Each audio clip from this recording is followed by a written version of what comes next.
Mereka menyeretku ke pengadilan niaga Jakarta seperti cerita peringatan, menyebutku putri gagal dari co bangkrut. Ibuku menangis keras hingga ruangan hening, sementara ayahku mengangguk seolah sudah berlatih di depan cermin. Hakim lalu berhenti di tengah kalimat, mengangkat map bertanda transkrip pajak DEP, dan mengajukan satu pertanyaan sederhana.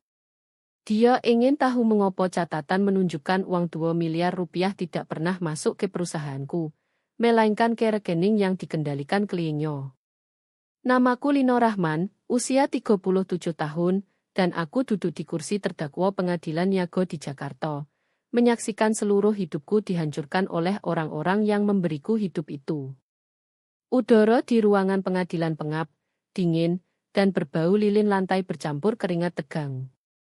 Setiap kali pintu kayu mahoni di belakang terbuka, hembusan udara lembab Jakarta siang hari menyelinap masuk, tapi langsung dicekik oleh Ad. Aku menatap serat kayu meja di depanku. Kalau aku angkat kepala, aku akan melihat galeri penuh wartawan, kompetitor bisnis, dan mantan rekan kerja yang datang menyaksikan eksekusi publik pendiri sistem Logiguard Nusantara. Mereka ingin melihat putri gagal dan co bangkrut mendapat hukuman yang pantas. Adikku, Belo Kusumo, duduk di meja penggugat 10 kaki ke kananku. Dia memakai setelan krem mahal yang dijahit khusus untuk tampak polos tapi kompeten. Rambut pirangnya ditarik ke belakang rapi. Dia tidak memandangku, matanya lurus ke kursi saksi kosong, dagunya terangkat sedikit menunjukkan superioritas moral. Dia tampak tenang, sombong, dan sudah menang, karena di dunianya, dia selalu menang. Di baris pertama galeri duduk orang tua kami, Ibu Sri dan Pak Bambang Kusumo. Ibu Sri menyeka mata dengan sapu tangan linen, memainkan peran ibu hati hancur dengan sempurna. Bahunya bergetar cukup terlihat oleh Hakim Suparman, tapi tidak sampai merusak garis blus sutranya. Ayahku, Pak Bambang, duduk seperti patung granit, wajahnya datar, rahangnya kaku seperti garis kekecewaan yang kukenal sejak umur 6 tahun. Dia mengangguk serius setiap kali pengacara Belo bicara, mengonfirmasi kegagalanku.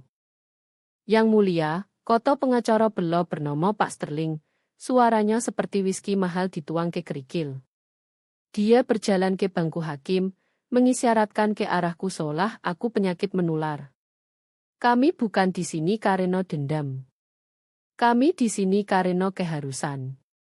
Keluarga Kusumo sudah memberikan setiap kemurahan kepada Bu Lino.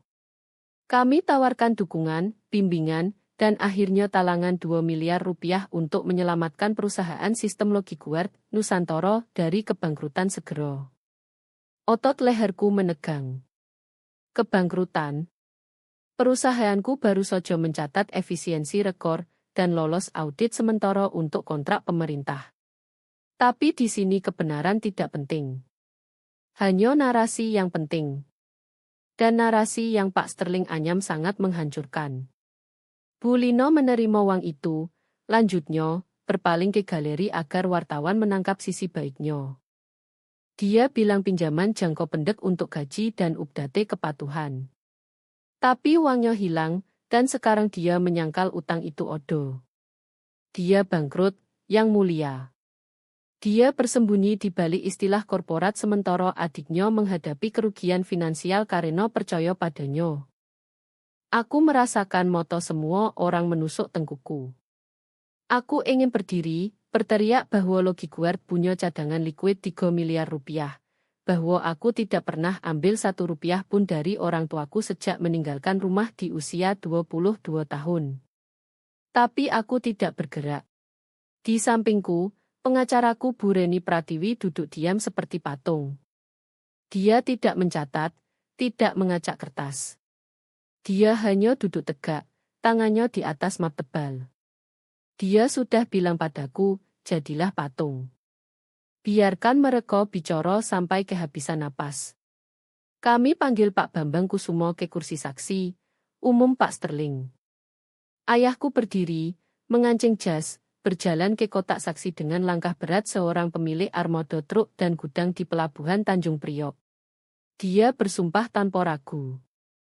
Pak Kusumo, Koto Pak Sterling dengan suara penuh simpati palsu. Ceritakan ke podo pengadilan tentang sifat pinjaman ini.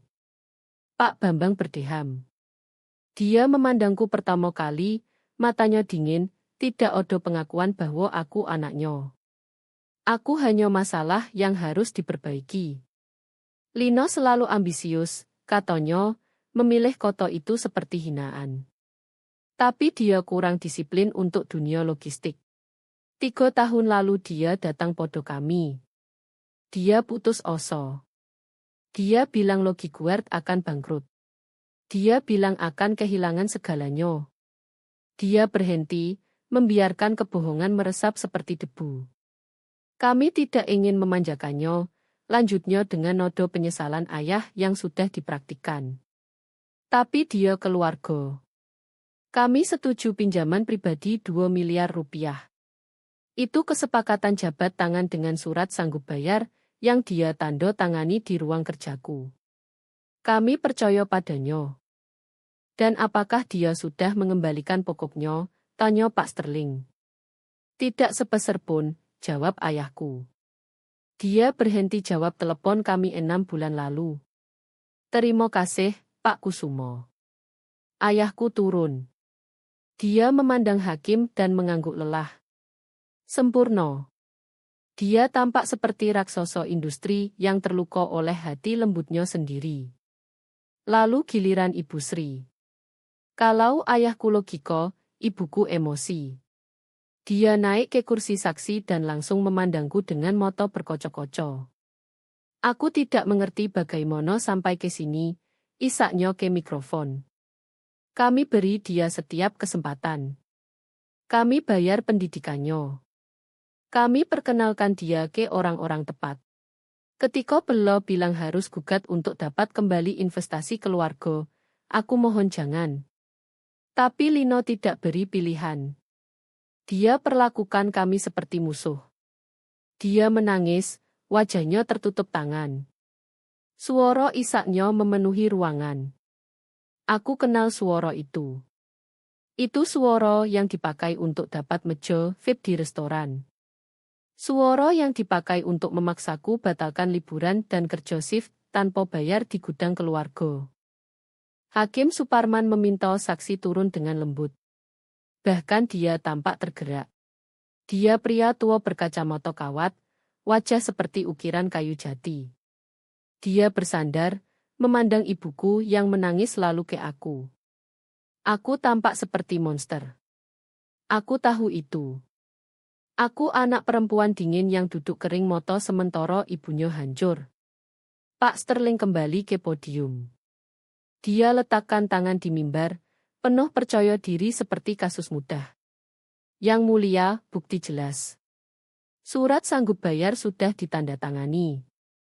Afidavit dari Pak dan Bu Kusumo sudah disumpah. Terdakwa bangkrut. Perusahaannya cangkang. Kami minta putusan ringkas segera untuk membekukan aset sistem Logiguard Nusantara dan tunjuk pengurus untuk likuidasi guna bayar utang 2 miliar kepada klienku, Belo Kusumo. Dia duduk. Belo meraih lengannya. Dia tidak tersenyum, tapi bahunya rileks. Dia pikir sudah selesai. Bu Reni berdeham. Suara kecil itu seperti tembakan di ruangan hening. Bu Reni, Koto Hakim Suparman, beralih ke meja kami. Apakah ada pemeriksaan silang atau saksi? Bu Reni berdiri. Dia tidak ke podium. Dia tetap di meja kami. Dia angkat map tebal yang dijaganya 1 jam terakhir. Tidak ada saksi, yang mulia, katanya dingin jelas, tanpa drama. Namun pembela mengajukan bukti baru ke catatan. Bukti yang diperoleh via panggilan DEP dan ban penerima tadi pagi pukul 9. Pak Sterling setengah berdiri. Keberatan. Kami belum lihat bukti ini. Ini jebakan.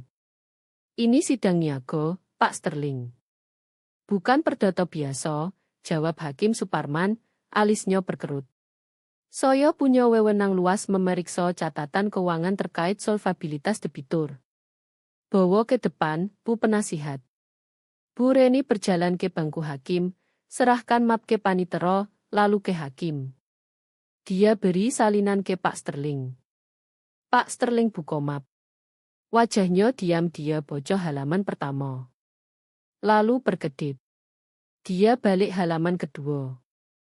Mulutnya terbuka sedikit lalu tertutup. Dia pandang Belo. Belo mengerutkan kening, mencoba bocah di bahunya. Hakim Suparman pakai kacamata bocah. Dia buka map. Ruangan Henning. Hanya Deruat dan isak basah ibuku di baris depan. Hakim bocah halaman pertama. Balik. Bocah kedua. Berhenti. Dia angkat kepala, pandang langit-langit sebentar seolah hitung sesuatu. Lalu pandang dokumen lagi. Dia telusuri kolom angka dengan jari.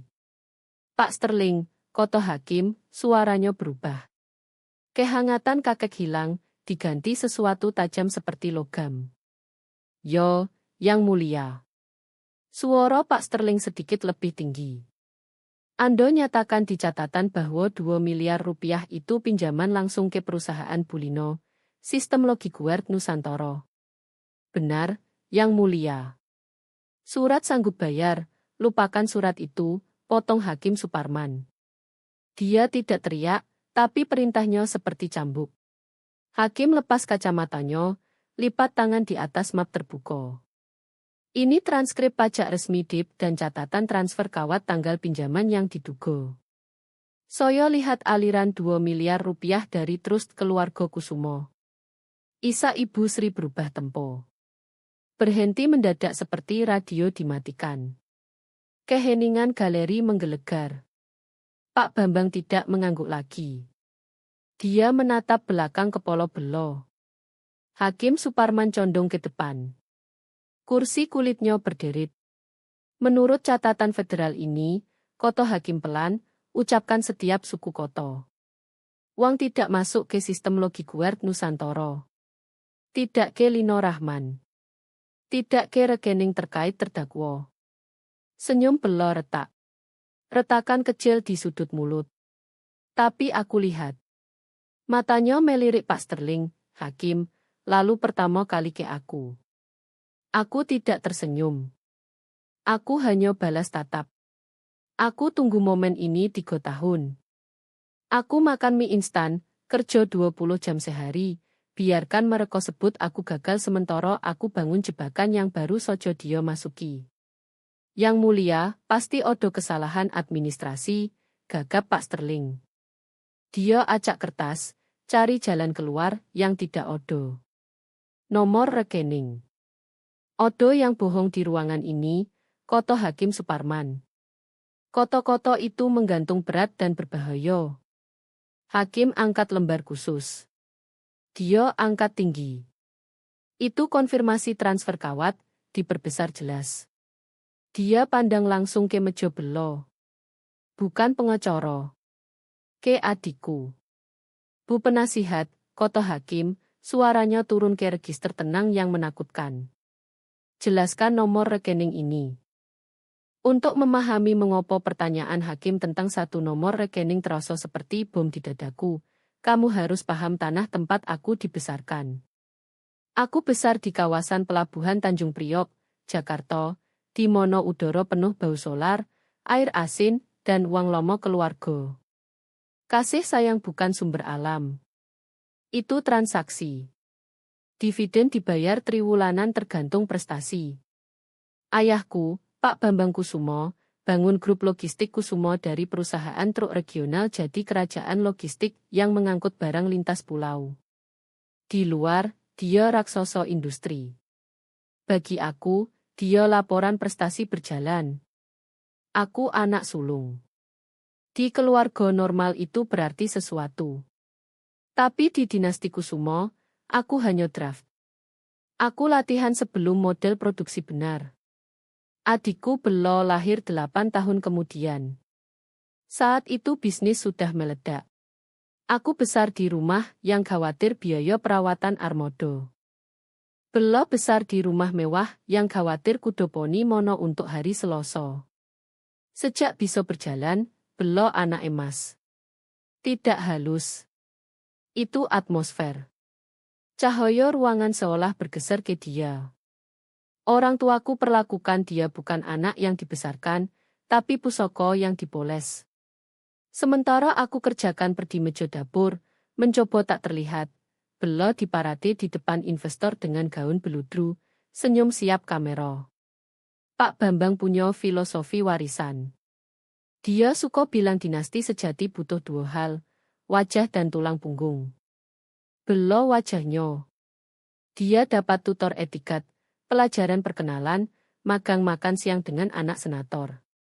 Dia diajar masuk ruangan dan kuasai. Dia diajar pendapatnya penting karena dia kusumo. Aku. Tulang punggung. Dan tulang punggung tak boleh terlihat. Hanya menopang sampai patah. Aku habiskan masa remaja berusaha masuk foto keluarga. Kupikir kalau kerja lebih keras, lebih pintar, lebih cepat, ayahku akhirnya pandang aku seperti kapalnya. Aku tidak ingin jadi putri. Aku ingin jadi letnan. Jadi sementara Belo di Kemah Tari, aku arsip manifest pengiriman di basement kantor pusat.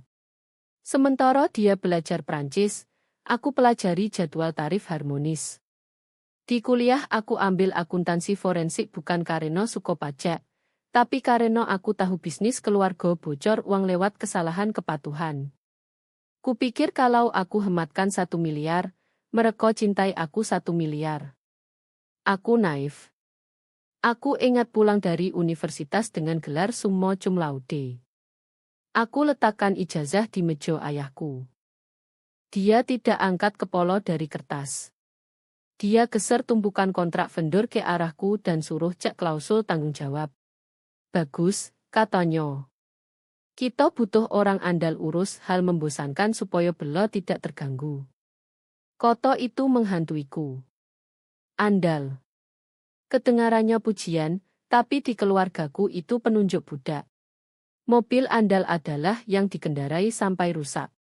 Karyawan andal adalah yang tidak dibayar tinggi karena takut keluar. Ibu Sri penegak sistem kasta ini. Dia polisi peran kami dengan presisi mengerikan. Bagi dia, ambisiku berantakan. Tidak feminin. Dia lihat aku baca jurnal dagang saat sarapan dan kerut hitung seolah aku kunyah dengan mulut terbuka. Lino, sungguh. Kamu selalu intens. Itu buat orang tidak nyaman. Lihat Belo. Dia rileks. Dia bersinar. Kamu cuma mengerut. Kebencian tidak datang sekaligus. Itu akumulasi lambat seperti lumpur, menyumbat pelabuhan. Dibangun ribuan momen kecil di mana aku diminta keluar frame supaya fotografer dapat foto Belo lebih bagus. Tapi titik patah, saat lumpur mengeras jadi beton, terjadi di pesta ulang tahun perusahaan K-40. Acara Blood Tea di Hotel Grand Indonesia. 500 tamu, anggota TPR, direktur pelabuhan, kompetitor datang cium cincin. Aku habiskan 3 bulan atur acara. Aku negosiasi kontrak catering, kelola daftar tamu, audit laporan kuartal, yang dibagikan di tas hadiah. Aku hematkan 400 juta rupiah biaya venue, sojo dengan tangkap klausul halus. Aku pakai gaun navy sederhana karena Ibu Sri bilang jangan pakai yang mengganggu. Belo datang terlambat, pakai gaun emas berkilau seperti ditenun cahaya. Saat makan malam disajikan, Pak Bambang ketuk gelas campakne. Ruangan hening. Dia berdiri, tampak seperti patriark sukses. 40 tahun, katanya menggelegar. 40 tahun bangun Kusumo Logistik, tapi pria tidak bangun untuk diri sendiri. Dia bangun untuk masa depan. Dia berpaling ke meja kami. Aku tegakkan punggung. Aku baru saja rampingkan jaringan distribusi barat. Aku alasan margin untung naik 2% kuartal ini. Aku mau beri toast, kata Pak Bambang, tersenyum lebar. Untuk masa depan perusahaan ini, untuk orang yang wujudkan semangat, karisma, dan visi generasi berikutnya, untuk putriku, Bella. Ruangan meledak tepuk tangan. Bella berdiri, melambai anggun, pura-pura kaget. Dia tak pernah habiskan sehari di lantai gudang. Dia tak bisa bedakan bill of lading dengan menu makan siang. Aku duduk beku. Tangan di pangkuan, meremas serbet sampai buku jari putih. Pak Bambang belum selesai. Dia isyarat semua duduk, lalu pandang ke arahku. Kali ini tanpa mikrofon, tapi suaranya jelas untuk anggota dewan di dekat. Lino, katanya. Manajer catering bilang ada masalah validasi valet untuk tamu VIP. Urus itu yo. Kita tidak mau anggota pertunggu mobilnya. Aku pandang dia. Dia suruh aku tinggalkan pesta keluarga yang aku atur sendiri untuk parkir mobil. Lino, sekarang, bisik Ibu Sri, tendang kaki bawah meja. Jangan buat scene. Bantu. Aku pandang Bella. Dia minum campakne, senyum padaku di atas gelas. Bukan senyum jahat. Lebih buruk. Senyum ibo. Senyum untuk staf. Malam itu mesin di dalamku ganti gigi. Aku berdiri. Tidak bicara. Aku keluar ballroom, lewati stand valet, terus jalan. Aku tidak urus validasi. Aku ke mobil, nyetir ke pantai, duduk di gelap lihat kapal kontainer melintas cakrawala. Aku sadar kompetensi tak pernah kalahkan favoritisme. Aku bisa hasilkan miliaran pendapatan tapi tetap cuma pegawai yang dipercaya hitung uang untuk putri. Itulah saat aku mulai bangun Logiguard Nusantara. Mulai sebagai pelampiasan frustrasi. Aku tahu industri logistik busuk dari dalam. Dibangun kesepakatan jabat tangan, log kertas, dan jaringan lomo yang abaikan regulasi keselamatan kalau harganya pas. Aku lihat kecurangan setiap hari di kantor ayahku. Batas berat diabaikan, log pemeliharaan dipalsukan, cek kepatuhan dilewati. Pak Bambang bilang bisnis pintar. Aku bilang bom waktu. Aku mulai tulis kode malam hari. Aku tidak tahu coding dulu, jadi beli buku, tonton tutorial jam 3 pagi. Aku pakai latar belakang akuntansi untuk rekoyoso balik masalah. Aku ingin bangun sistem yang buat berbohong mustahil. Buku besar digital yang lacak setiap kontainer, setiap cek keselamatan, setiap liter solar dengan coro tak bisa dihapus senyum karismatik atau jabat tangan lapangan golf. Aku kerja rahasia. Aku tahu kalau orang tuaku tahu, mereka ejek atau lebih buruk, ambil. Pak Bambang benci teknologi. Dia lihat ancaman otoritasnya. Aset nyoto kalahkan tebakan komputer, katanya dulu. Dia suka barang yang bisa ditendang. Dia suka pengaruh yang bisa dipegang orang. Proyekku, yang kusebut Logiguard, kebalikan dari segala yang diwakili Kusumo Logistik. Transparan. Objektif. Adil. Suatu malam, 6 bulan setelah pesta, aku salah tinggal prototipe antarmuka terbuka di laptop saat ke dapur ambil air. Ibu Sri lewat meja makan. Saat aku kembali, dia pandang layar, bibirnya mengerut. Ini opo, tanyanya. Pelacak kepatuhan, jawabku, suara tetap tenang. Untuk rute pengiriman. Dia tertawa ringan. Oh Lino, selalu dengan grafik dan aturan kecil. Kamu tahu ayahmu benci kalau kamu buat rumit. Kenapa tidak bantu Bella urus galo amal? Dia butuh orang atur jar tempat duduk. Aku bangun sesuatu, Bu, kataku. Sesuatu nyoto. Dia raih dan tutup laptopku, bunyi tutup bergema. Kamu Kusumo, katanya, suara turun ke nodo dingin mengajar. Kita tidak bangun barang. Kita punya orang yang bangun barang. Berhenti buktikan kamu pintar, Lino. Itu buat kamu tampak putus asa. Tidak menarik. Dia tepuk pipiku dan pergi. Sentuhan itu lebih terbakar dari podo tamparan. Itu konfirmasi semua yang kutakutkan. Mereka tidak hanya lebih suka belo. Mereka butuh aku kecil supaya dia besar. Mereka butuh aku gagal supaya dia sukses. Peranku di ekosistem keluarga adalah kompos yang biarkan bunga tumbuh. Aku kemas laptop malam itu. Aku belum tinggalkan rumah. Aku belum mampu. Belum lunas utang mahasiswa karena Pak Bambang tidak percaya subsidi untuk gelar keduaku. Tapi mental, aku sudah pergi. Aku pandang ruanganku, dinding pike sopan yang dipilih Ibu Sri, furnitur masuk akal, hidup yang dikurasi untukku. Aku sadar kalau tinggal, aku mati di sini. Bukan fisik, tapi bagianku yang penting layu sampai aku jadi wanita pahit cek mantel di pesta adikku. Aku tahu aku harus pergi. Dan aku tahu saat pergi, mereka datang bukan karena rindu, tapi karena mereka punya aku. Malam itu, sambil pandang langit-langit, aku akhirnya paham syarat eksistensiku di keluarga Kusumo. Mereka tidak ingin aku sukses. Mereka ingin aku bergantung. Obsesiku mulai dari kebohongan yang kutemukan Selasa siang.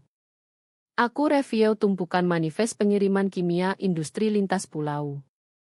Kertas klaim muatan 20 ton dan pelarut pembersih non-hazard. Tapi saat aku silang ceklok konsumsi solar truk, matematika tidak cocok. Truk bakar solar seolah bawa 30 ton. Aku gali lebih dalam, tarik log istirahat sopir dan cap waktu stasiun timbang. Sopir lewati timbangan. Muatan bukan pelarut. Itu asam industri volatil yang butuh wadah khusus. Wadah yang biaya 3 kali lipat pengiriman standar. Perusahaan keluargaku kantongi selisih dan pasang sopir dengan bom waktu. Semua demi tambah margin 4%. Itu percikan. Aku sadar seluruh industri logistik jalan di sistem jabat tangan yang berbahaya usang. Dunia jejak kertas yang bisa disobek dan spreadsheet yang bisa diedit. Industri butuh mesin kebenaran. Aku habiskan 6 bulan berikutnya bangun kerangka logiguard. Aku tidak tahu algoritma kompleks, jadi bangun logika di papan tulis besar di kamar. Aku desain sistem yang otomatis silang cek 17 data berbeda, konsumsi solar, cap waktu keterlambatan cuaca, data perangkat log elektronik, dan catatan bill of lading resmi, untuk bendera anomali seketika. Itu buat kecurangan mustahil disembunyikan secara matematis. Saat simulasi kerja, aku minta pertemuan ayahku. Bukan di meja makan. Aku pesan janji resmi lewat sekretarisnya, perlakukan dia seperti Joe, harap dia perlakukan aku seperti inovator. Aku masuk kantornya dengan deathpitch dan tablet. Pak Bambang tanda tangan cek, goresan penuh fountain satu-satunya suara. Dia isyarat duduk tapi tidak berhenti tulis. Aku pitch 10 menit. Aku tunjuk diskrepansi solar. Aku tunjuk risiko tanggung jawab. Aku tunjuk logiguard bisa hemat Kusumo logistik 3 miliar rupiah setahun premi asuransi sojo. Ini perisai kepatuhan otomatis, kataku, suara agak gemetar adrenalin. Hentikan denda sebelum terjadi. Buat kita pengangkut paling aman di pantai utara. Pak Bambang tutup peno. Dia pandang tablet lalu aku. Dia keluar tawa pendek kering. Lino, kamu selalu suka tapi di dunia nyata, fleksibilitas aset. Kadang truk harus berat. Kadang log harus dikoreksi. Begitu bisnis dilakukan. Itu ilegal, Pak, kataku. Dan berbahaya. Itu logistik, koreksinya tajam. Aset nyoto kalahkan tebakan komputer setiap saat. Kamu tak bisa pasang microchip di jabat tangan. Dia geser tablet kembali ke arahku, buang kerja setengah tahun dengan satu dorong. Tapi, tambahnya, aku senang kamu pikir efisiensi. Belo ambil alih divisi hubungan klien bulan depan. Dia butuh orang urus kontrak belakang dan jago dia terorganisir. Aku pikir kamu kerja di bawah dia. Bagus buatmu dukung adikmu. Pewaris keluar ruangan. Kerja di bawah Belo. Aku 30 tahun. Punya 2 gelar dan produk yang bisa revolusi sektor. Dan dia ingin aku sekretarisnya. Tidak, kataku. Pak Bambang berkedip. Maaf. Tidak, ulangku. Aku berdiri. Ambil tablet. Aku tidak kerja untuk Belo dan aku tidak kubur ini. Kalau kamu keluar pintu dengan omong kosong ini, kata Pak Bambang, suara turun grol rendah, kamu sendiri. Tidak odo dono trust, tidak odo wang saku, tidak odo tarif keluarga apartemen. Kamu selesai. Aku tahu, kataku. Aku keluar. Aku tidak hantam pintu. Aku tutup pelan, segel makam hidup lamaku. 2 hari kemudian aku pindah ke apartemen lantai 2 di kawasan Cikarang, 40 menit selatan Jakarta. Sewa 8 juta sebulan. Apartemen bau kol rebus dan tembok lembab permanen. Pemandanganku bukan laut. Tembok botol bengkal ban dan dumpster kosong 2 kali seminggu jam 4 pagi. Kantorku meja lipat beli di toko loak 120.000. 1 kaki lebih pendek, jadi aku ganjal tumpukan majalah lomo. Kemewahan startup bohong yang diceritakan miliarder Hodie. Realitas panik. Realitas pandang saldo ban 4 juta dan pilih bayar internet atau beli sayur segar. Aku pilih internet. Aku makan nasi dan kacang 3 minggu. Aku berjuang. Aku masuk platform freelance tawarkan review kontrak hukum 500.000 per item. Aku bookkeeping untuk bakery lokal. Aku ambil kerja temp data entry rekam medis. Aku kerja 16 jam sehari jogo lampu nyolo. Lalu dari tengah malam sampai jam 4 pagi aku bangun logi guard. Aku ajar sendiri Python dan Skl. Aku gali kitab library open source. Aku hidup kafein dan dendam. Setiap ingin berhenti, aku bayang Belo duduk kantor sudut ambil kredit kerja yang tak dia pahami, dan aku ketik lebih cepat. Terobosan pertamaku kecil. Aku temukan koperasi pengangkut regional, kelompok sopir independen yang dihantam audit asuransi. Aku telepon dingin ketua koperasi, Pak Miller. Aku bisa turunkan risiko auditmu 60%, kataku. Aku tak bisa bayar di muka, kata Pak Miller. Aku tak punya opo-opo. Bayar aku 10% dari yang aku hematkan, tawarku. Dia setuju. Aku install Betologi Guard di server mereka. Minggu pertama sistem bendera 3 sopir yang palsukan istirahat dan 1 dispatcher yang skim biaya solar. Aku hemat koperasi 120 juta bulan pertama. Pak Miller potong cek 12 juta.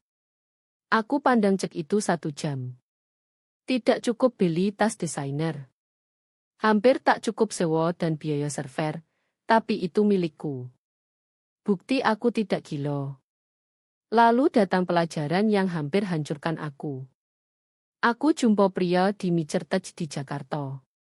Kita sebut dia Marcus. Dia lebih tua, menawan, entrepreneur serial yang klaim spesialis tech logistik.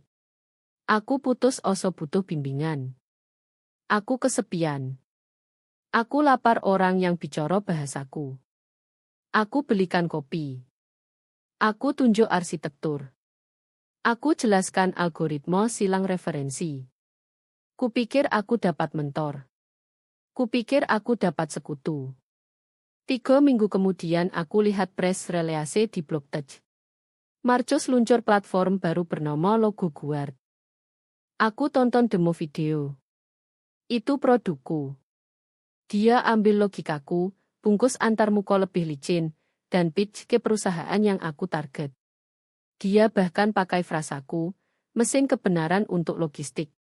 Aku duduk apartemen gelap, cahaya laptop biru iluminasi wajahku, dan rasakan sakit fisik di dodo.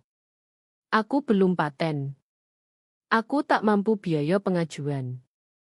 Aku tak punya ndo karena percaya dia. Aku tak punya opo-opo kecuali screenshot dan amarah. Aku telepon dia. Dia tertawa. Lino, katanya bosan. Ide murah. Eksekusi segalanya. Kamu cuma gadis dengan spreadsheet. Aku perusahaan. Pulanglah. Aku tutup. Aku masuk kamar mandi muntah. Lalu cuci muka. Aku pandang cermin retak di atas wastafel. Aku tampak lelah. Kulit pucat. Lingkar hitam di moto, tapi moto sendiri berbeda. Ketakutan hilang. Pak Bambang ajar kekuasaan tentang aset. Marcus ajar kekuasaan tentang pengaruh. Aku kembali ke meja goyah. Aku tidak menangis. Aku buka editor kode. Marcus curi versi 1. Dia tak tahu aku sudah bangun versi 2. Dan versi 2 bukan cuma kepatuhan. Itu integrasi. Aku bangun ulang LogiGuard dari nol. Aku buat lebih keras. Aku enkripsi logika inti. Aku tambah lapis autentikasi butuh verifikasi biometrik sopir. Tapi lebih penting, aku jadi arsiparis paranoid. Aku dokumentasi segalanya. Setiap email, setiap pesan, setiap baris kode. Aku tim stamp comit. Aku rekam panggilan telepon klien. Aku simpan setiap kwitansi, setiap log server, setiap interaksi. Aku cipta jejak kertas digital begitu tebal kalau Odo yang coba hapus aku lagi, mereka tersedak. Aku tidak tahu saat itu, tapi aku latih untuk sidang. Aku bangun memori otot yang selamatkan hidupku 3 tahun kemudian. Titik balik datang 6 bulan setelah pencurian. Aku masih miskin, masih makan nasi, tapi software lebih tajam. Aku terima email terenkripsi dari pengirim anonim. Itu petugas keselamatan di perusahaan pengiriman menengah yang kerja dengan pabrik kimia. Dia dengar pilot programku dengan koperasi Pak Miller. Kami punya masalah, bocor email. Manajemen paksa kami muat bahan peledak kelas oke truk yang dirating barang kering untuk hemat izin. Mereka edit manifest setelah aku tanda tangan. Kalau aku bicara, aku dipecat. Kalau tidak, orang mati. Bisakah sistemmu buktikan edit terjadi? Aku balas segera. Yo. Aku beri kunci akses terbatas ke LogiGuard. Dia jalankan data mentah dari komputer onboard truk lewat sistemku. LogiGuard langsung bendera diskrepansi. Sensor distribusi berat di as roda tunjuk pola muatan sesuai tabung cair. Sementara manifest klaim palet kertas. Lebih penting, sistemku tangkap perubahan metadata manifest digital. Itu tunjuk persis siapa edit file, jam berapa, dari IP mono. Itu wakil presiden operasi. Petugas keselamatan bawa laporan ke dewan direksi. Dipecat. Pagi berikutnya perusahaan tanda kontrak denganku 48 jam kemudian. Bukan kontrak besar, cuma 50 juta sebulan, tapi arus pendapatan berulang. Aku duduk lantai apartemen pegang kontrak tanda tangan. Aku usap ibu jari di tanda tangan. Marcus punya kilau. Pak Bambang punya uang. Belo punya karisma. Tapi aku punya kebenaran. Aku pandang cat dinding mengelupas dan sadar sesuatu mendasar. Di dunia yang aku bangun, karisma tidak penting. Keturunan tidak penting. Yang penting hanya yang bisa dibuktikan. Aku pin kontrak di dinding atas meja. Aku tidak rayakan campakne. Aku tuang kopi instan, duduk, dan mulai kode update berikutnya. Mereka tertawa mimpi karena pikir kecil. Mereka tidak sadar aku bangun senjata.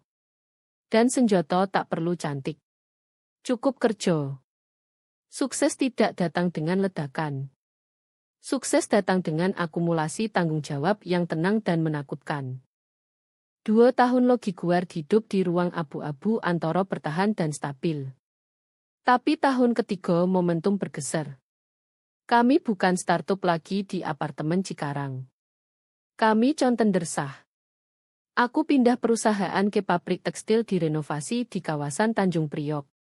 Bukan menara koco seperti kantor pusat Kusumo Logistik. Ini boto, balok terbuka, ruang luas. Bau kopi dan ozon. Aku rekrut 10 karyawan pertama. Aku tidak rekrut karena silsilah. Aku tak peduli ayah mereka atau Universitas Ivy Leaguemono. Aku rekrut paranoia mereka. Aku cari akuntan forensik yang pernah terbakar pengawasan korporat. Aku cari insinyur Doto yang tak bisa tidur karena kurung-kurung tak tertutup. Aku bangun tim orang yang, seperti aku, percaya kalau kamu tidak dokumentasi kebenaran, orang lain tulis kebohongan di atasnya. Kami upgrade infrastruktur. Aku habiskan 800 juta untuk redundansi server Sojo. Aku audit setiap baris kode tim. Kalau fungsi lambat 3 milidetik, kami tulis ulang. Kami bangun benteng, dan aku arsitek yang cek setiap boto. Di tengah kabut kerja ini, aku temukan satu-satunya yang tak pernah rencanakan. Aku temukan kedamaian di seseorang. Aku jumpa Aryo Nugroho di konferensi ketahanan infrastruktur yang membosankan. Dia insinyur struktural yang desain jembatan. Dia pendiam, stabil, dan sama sekali tak terkesan kilau. Dia tak peduli dinasti logistik. Dia peduli rasio beban dan kekuatan tarik. Kami pacaran 6 bulan, kebanyakan lewat makanan tagawut di mejaku atau jalan malam di tepi Sungai Ciliwung. Kami nikah Selasa pagi hujan di kantor catatan sipil. Tak odo tamu. Tak odo gaun putih. Tak odo resepsi 500 orang pura-pura suko kami. Kami ke warung makan setelahnya, makan pancake, dan aku kembali kerja jam 1 siang. Hari paling bahagia hidupku. Itu juga saat aku resmi bunuh Lino Kusumo. Aku bisa ambil nomo Aryo, tapi aku ingin nomo yang terasa seperti perisai yang aku tempo sendiri. Aku ganti nomor resmi jadi Lino Rahman. Rahman biasa. Tak terlihat. Nomo yang kamu gulir di direktori tanpa berhenti. Lino Kusumo hilang, tersapu kegagalannya. Lino Rahman entitas baru, lahir dari nol. Lalu datang kontrak yang ubah segalanya. Kementerian Perhubungan tekan pengawasan tracking hazmat antar provinsi. Mereka butuh vendor pihak ketiga audit log digital pengangkut bahan volatil lintas provinsi. Kontrak bernilai 40 miliar rupiah 3 tahun. Penjaga lama, firma konsultan besar yang biasa menang, pitch solusi mahal kaku yang butuh pengawasan manusia berbulan. Aku pitch LogiGuard. Aku tunjuk kami otomatisasi audit real time. Aku tunjuk kami tangkap pelanggaran sebelum truk tinggalkan terminal. Kami menang tender. Aku ingat pandang email dari petugas pengadaan. Aku bocor 5 kali. Aku cetak dan pegang kertas rasakan beratnya. Kami sekarang pengawas federal. Industri bereaksi seketika. Namaku Lino Rahman mulai muncul di jurnal dagang. Logistics Weekly buat profil serif baru di rantai pasok. Mereka sebut LogiGuard disruptif dan tak kenal ampun. Software kami mulai gigit. Kami bendera pelanggaran yang jadi praktik standar puluhan tahun. Perusahaan yang andalkan area abu-abu, overload truk, dorong sopir lewat jam legal, palsukan catatan pemeliharaan, tiba-tiba truknya disita dan premi asuransi melonjak. Aku bukan cuma bangun bisnis. Aku tanpa sengaja perang dunia ayahku. 80 km jauhnya di keheningan terawat rumah Kusumo, getaran mulai terasa. Aku tahu kemudian lewat gosip industri suasana di ruang kerja ayahku bulan itu. Pak Bambang bukan pria yang adaptasi perubahan. Dia pria yang hancurkan. Tapi kamu tak bisa hancurkan algoritma. Pak Bambang habiskan malam berjalan mondar-mandir ruang kerjanya, Keluhkan podo siopo sojo soal omong kosong kepatuhan baru yang rusak marginyo. Dia ngomel soal birokrat tanpa wajah dan anak tej yang tak paham pengiriman bisnis fisik. Dia kalah kontrak. Dia hadapi denda pertama dalam 40 tahun. Grup logistik Kusumo berdarah dan dia tak temukan luka untuk dijahit. Belo tidak ngomel. Dia mengawasi. Adikku tak pernah jago kerja logistik sebenarnya, tapi jenius status. Dia rasakan angin berubah. Dia sadar nomo keluarga hilang kekuatannya. Dia lihat orang di klub negara pandang Pak Bambang dengan ibu bukan hormat. Dan Belo Kusumo tidak suka ibu. Dia mulai gali. Dia ingin tahu siapa di balik Logi Guard yang buat masalah besar. Dia tarik feeling perusahaan. Dia lihat nomo Lino Rahman. Kebanyakan orang tak hubungkan. Rahman nomo biasa, tapi Belo obsesi apapun yang ancam warisannya. Dia cari database publik. Dia cari foto. Dia temukan headshotku dari panel tej di Bandung. Foto buram, tapi jelas. Aku pakai blazer yang dia tak pernah lihat dan rambut lebih pendek, tapi jelas aku. Aku bayang momen kesadaran itu. Bukan pengakuan hangat. Dingin, meluncur di perutnya. Kakak yang dia anggap gagal. Pegawai yang dia hina tidak hanya hidup, tapi perusahaan yang perlahan cekik bisnis keluarga. Dia tak simpan info sendiri. Dia senjoto. Dia tunggu makan malam minggu. Setting selalu sama, daging panggang, perak berat, dan beban ekspektasi menindih. Pak Bambang maut buruk, keluhkan pengiriman tertahan di Tanjung Priok. Ibu Sri coba jogo obrolan ringan, bicara rangkaian bunga golo musim semi. Bukan sial, Pak, koto Belo, potong steak dengan presisi beda. Ini Lino. Ruangan hening. Pak Bambang beku, garpun setengah ke mulut. Opo katamu, tanyanya. Sistem Logi Guard Nusantara, koto Belo, moto lebar polos tapi niat hiu. Aku curiga. Jadi aku chat. Ceonyo Lino. Dia ganti nomo jadi Rahman. Dia yang audit trukmu. Dia yang bendera pengirimanmu. Pak Bambang jatuhkan garpu. Bunyi keras di porselen. Mustahil, bisiknya. Dia miskin. Dia tinggal di gubuk. Tidak, koto Belo. Dia baru menang kontrak pemerintah 40 miliar. Dia koyo, Pak. Dan dia lakukan dengan serang kita. Ini pivot. Momen realitas ditulis ulang cocok narasi Kusumo. Di keluarga normal ini momen bangga. Lihat, anak kita sukses. Dia bangun sesuatu luar biasa.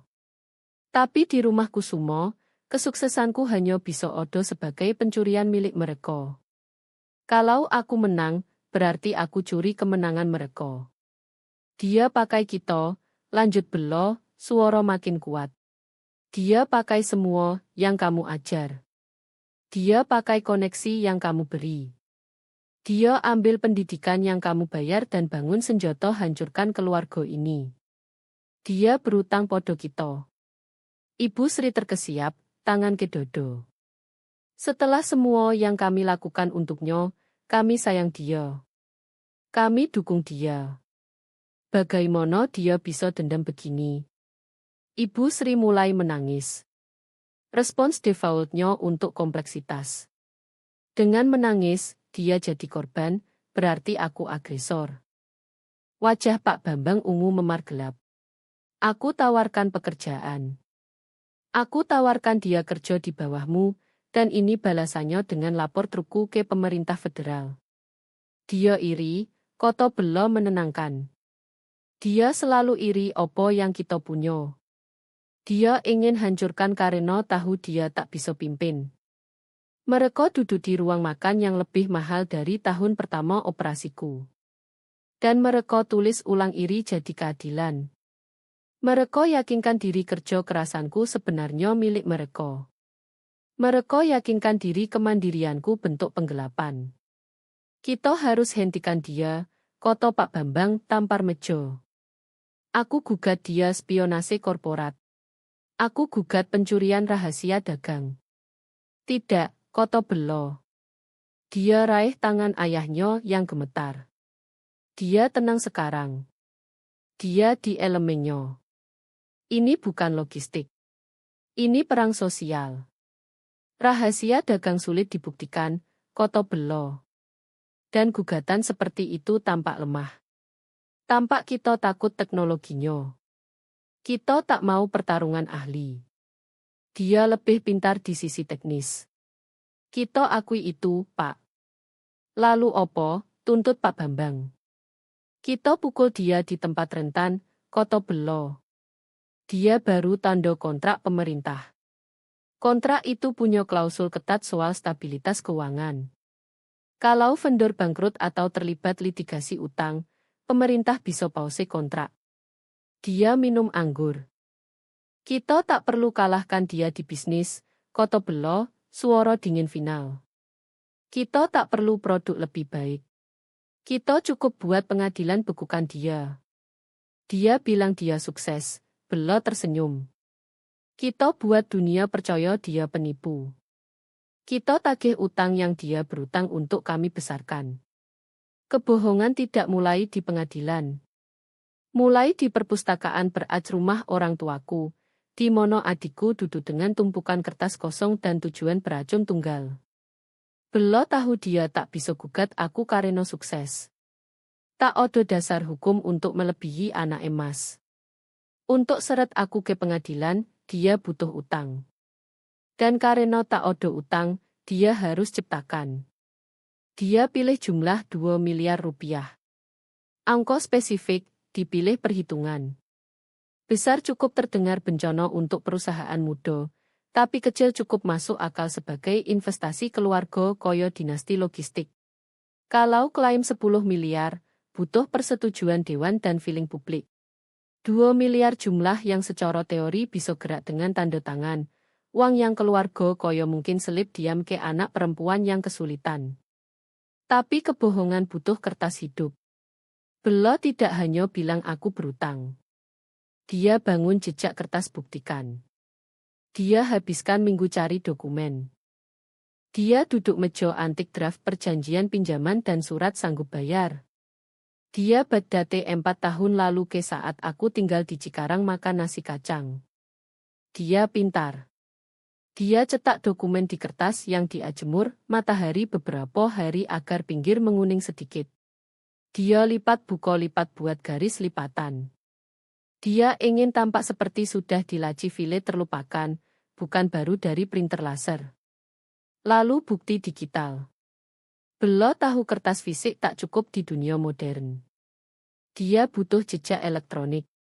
Dia pakai software Spoof Header Email, cipta thread yang tampak dari 4 tahun lalu. Dia draft email dari akunnya, forward ke diri sendiri, edit teks tubuh pesan buat tampak percakapan antara kami. Subjek, perjanjian pinjaman. Logi Guard Support. Tanggal 12 Oktober 4 tahun lalu. Lino, ayah dan aku setuju. Kami transfer 2 miliar ke rekening holding. Tanda tangani lampiran. Kami ingin kamu sukses, tapi ini pinjaman bukan hadiah. Balasan dari Lino, terima kasih, Belo. Kamu selamatkan hidupku. Aku tanda tangan malam ini. Aku tak pernah tulis email itu. Aku tak pernah terima uang itu. Tapi bagi orang luar yang sekilas printout, tampak menghancurkan.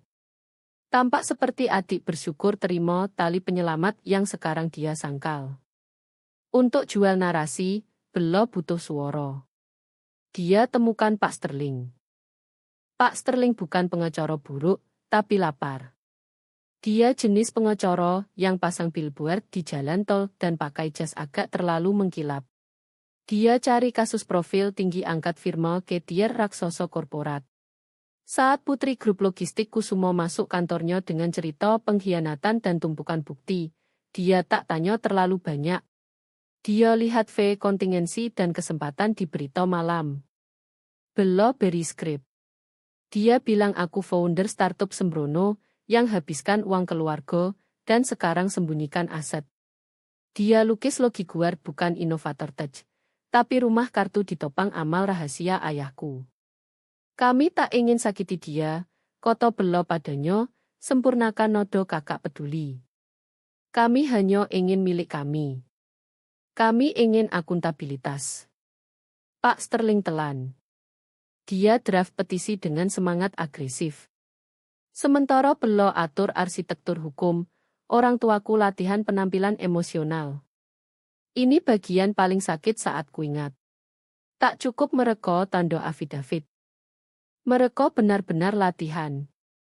Aku tahu kemudian mereka perlakukan aksi hukum seperti drama panggung.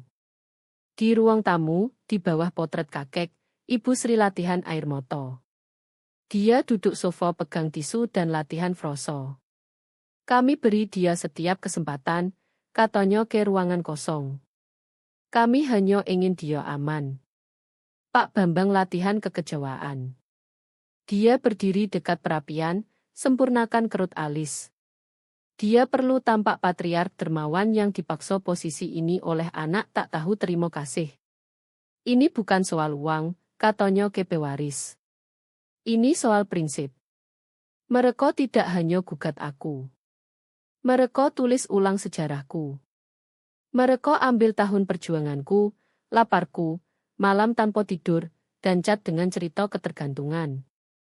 Mereka ubah aku kembali jadi anak yang bisa mereka kontrol. Serangan mendarat Kamis pagi.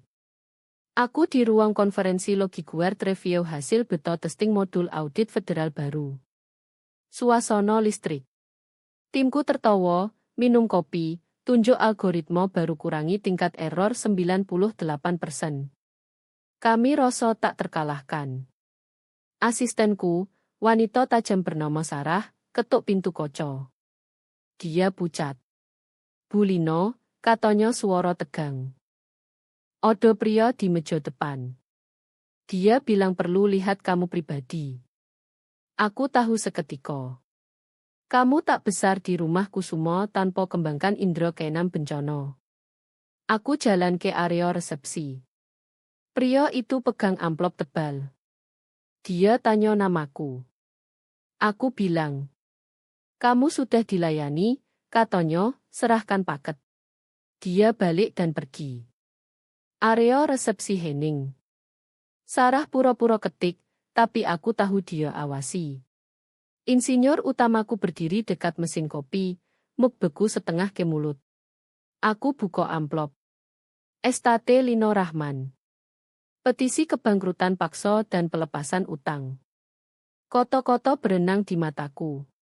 Kebangkrutan paksa. Mereka tidak hanya gugat uang. Mereka ajukan petisi klaim aku insolven. Mereka minta pengadilan bekukan aset dan tunjuk pengurus kelola perusahaanku karena aku diduga tak mampu bayar utang. Tanganku dingin. Reaksi fisik, darah mengalir dari ekstremitas lindungi organ vital.